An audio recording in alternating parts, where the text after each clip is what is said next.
Hi guys, thanks so much for being here today. I wanted to just take you through some of the ideas, some of the ingredients that were used in an arrangement that we made of the Beatles song For No One. Really beautiful, really sad love song. And it's not one that I knew so well, but I actually came across it in a book of guitar arrangements. And I was just playing through it, looking for things for students, and found that it worked so beautifully. It's really got two sections, verse, chorus. The chorus is in a different key to the verse. It's in the supertonic, or it's in the second degree of the scale minor. So the verse originally is in B major, and then the chorus in C sharp minor. But for our arrangement, we're doing C major and D minor. That just works much better on the guitar. If you'd like to tune your guitar down a step, you could play along with the recording. And that's actually quite a nice way to practice. It's what I did when I was working out this arrangement, just to check that I had the rhythms right, because the rhythms change a little bit as the words change verse to verse. So if it's your first time here, please do consider subscribing to our channel. We'd love to have you with us on this journey. If you like the video, don't be shy. Hit that like button. If you'd want to go deeper, if you want to get tabs for what we've done, if you want to see slowed down version and really kind of get into the detail of what happened in that arrangement, then please head on over to our Patreon, check it out, consider becoming a patron. We've got loads of detailed content on there for everything that we do, for all our lessons, plus some extras. So let's dive straight in. So the song has two main sections. The verse is in the key of C major, and I took it up here in the 7th position to start with, just so that we could get this as the melody note.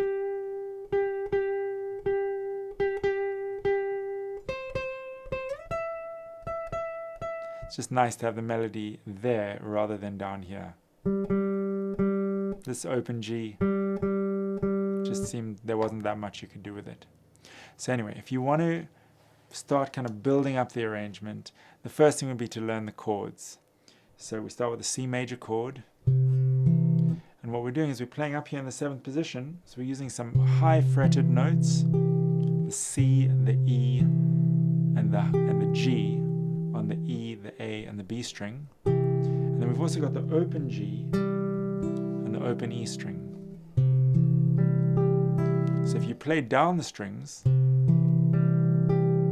you get the chord in an interesting order. You get the last two notes with the highest note first, so it doesn't go straight up like a normal arpeggio. Quite a good exercise would actually be to play it from the lowest note to the highest note, so you learn where they are. So for example, C, E, G, E, G. So that would be chord 1. Chord 2, just one note changes. It's a C major chord over B. C over B. Then we go to an A minor add 9 chord, which I like to play like this with finger 2 and finger 4, and then sometimes stretch back with finger 1 for the C over there. Again, if we played it in order from the lowest note to the highest, it's going to sound like this. Really beautiful chord. Then we jump up to an A minor over G chord.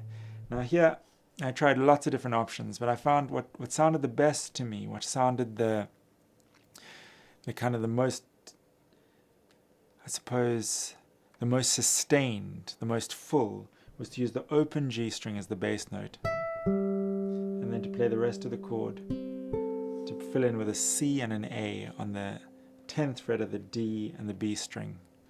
So that's the chord. Again, from the lowest note to the highest note.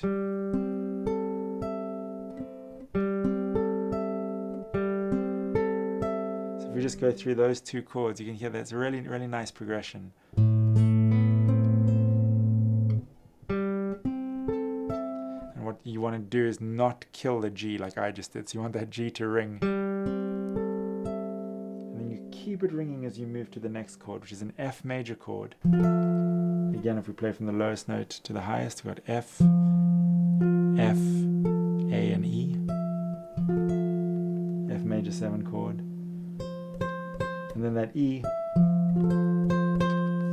goes down, becomes a C. So the melody goes from an E down to a C.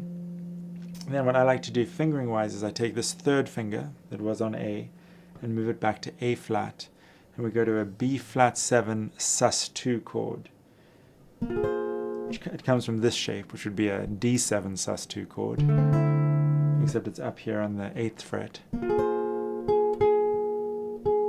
And that's really the most interesting chord. It's the flattened 7th degree of the scale. So we're in C major, and this chord is the flattened 7th.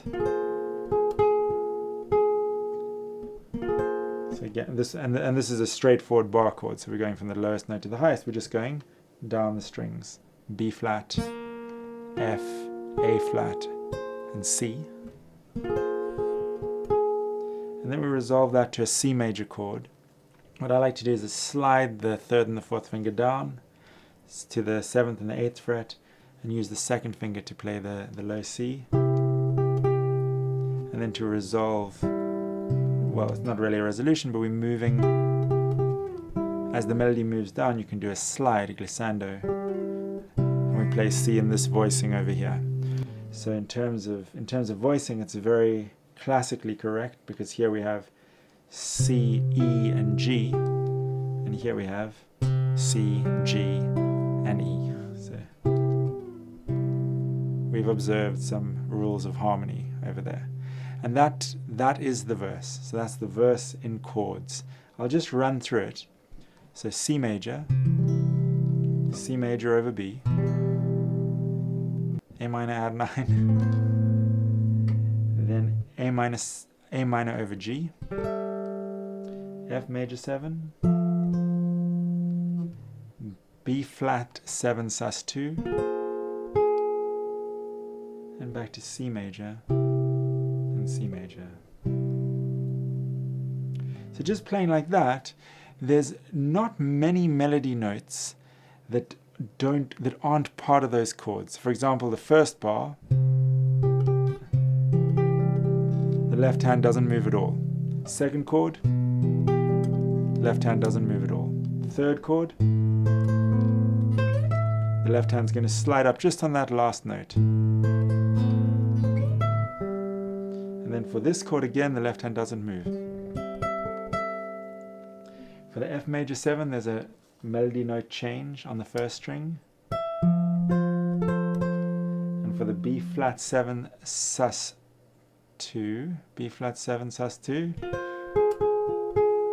there's a melody note change that goes from the C on the first string to the A flat. So you can just experiment with that chord. And then we slide back to the C major. And here nothing changes in this chord. We're going to slide down to the other version of C major as the melody note slides down from G to E. Another thing you could practice, if you like, is just getting the rhythm of the right hand. So for example, in that first bar, it's 1, 2, and 3, and. So it's, if we're just talking thumb and fingers, the thumb is going to play or if we talk in voices, so the top voice, the melody goes 1, G, G, G. And the thumb is going to go 1, 2, 3.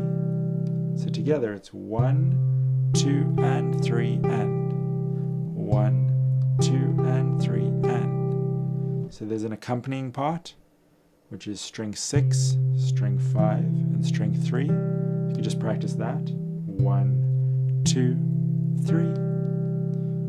1, 2, 3. And then there's the melody, which is 1, 2, and 3, and 4. 1, 2, and 3, and 4. And when you put them together, 1, 2, and 3, and 4. 1, 2, and 3, and 4. And a lot of the bars in the song actually use that rhythm. So what you could do as a study is you could actually apply that rhythm to every chord. It sounds kind of cool.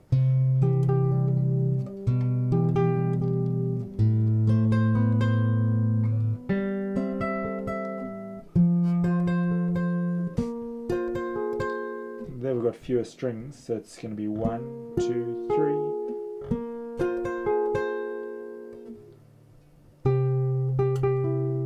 Here it's a bit different because we change chord in the middle, so. But just to get that rhythm, 1, 2, and 3, and. It's quite a good practice. Really set you up for playing the arrangement later. The second half, from this chord, we're going to slide up with the upbeat. It's 1. And now we've got a new set of chords. Simpler chords, but in a different key. So we've got D minor. We stay with D minor, but we have to move up to play the melody. And then we change to A, and I play an A5 chord. It's actually an A7 chord in the song, but I just play A, E, and A. And we've got this kind of 16th note texture running through the chorus. So it's D minor. You could do 6th, or you could just keep the effort, keep this third finger over here. So. Change to A minor, sorry, A7, and then we've got D minor over here, and the melody is all on the first string. Sorry, starts on the second string. And we have to move 1 fret back and again to D minor.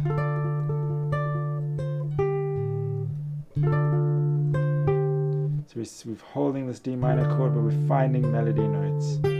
So unlike the verse where the chord kind of changed with the melody note, now we're holding a chord while the melody is changing. So here we're holding this chord. It's the same chord,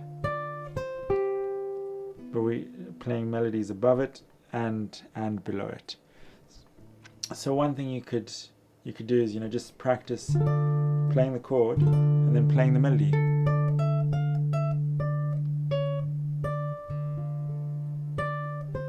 Then it goes back to the A7 chord,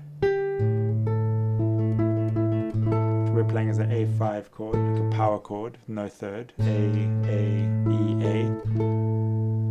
Then back to this version of the D minor. For 1 second we've got that A7 chord. I don't change the bass note. I just play the C sharp. And then we resolve onto D minor. And then there's the only real part of the song which is just pure chords. We have a G7 sus chord, resolving to a G7 chord, and taking us back to C major for the next verse. What I like to do is play maybe one of the verses or one half of the verses down in first position, and for that the chords are going to be C major. I do C5 just so I can get this nice sound of the G rather than the open G string. That open G just sounds so kind of dry. So it's C major, C5, C major over B. Then we've got A minor over G, F major 7, and now we've got that B flat 9, resolving to C major.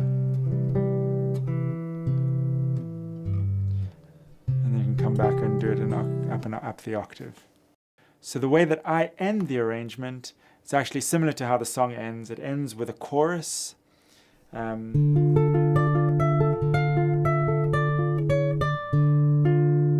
the D minor chord, and then it goes to that G7 sus chord, and that resolves down to a G7 chord, and they just actually hang there. I think I played a kind of a C major. I like that voicing of the C major 7. Maybe they hang on the 7th chord because it's a sad song and this poor guy's been forgotten about. I hope that was helpful to you in some way. You can really do whatever you like with these chords, and just using them to improvise, making your own rhythms, making your own studies is a is a great way to expand your playing. If you'd like to go deeper and if you'd like the detail of what we've done, all the tabs, and there's a slow version, are on Patreon. You can head over to patreon.com/altguitar, and we'd be very happy to show you around, and please consider becoming a patron. If you'd like to see our other guitar content, please do consider subscribing to the channel, and if you liked the video, if it was of help to you, please do hit that like button. Thanks so much for being here, guys, and we'll see you very soon. Take care.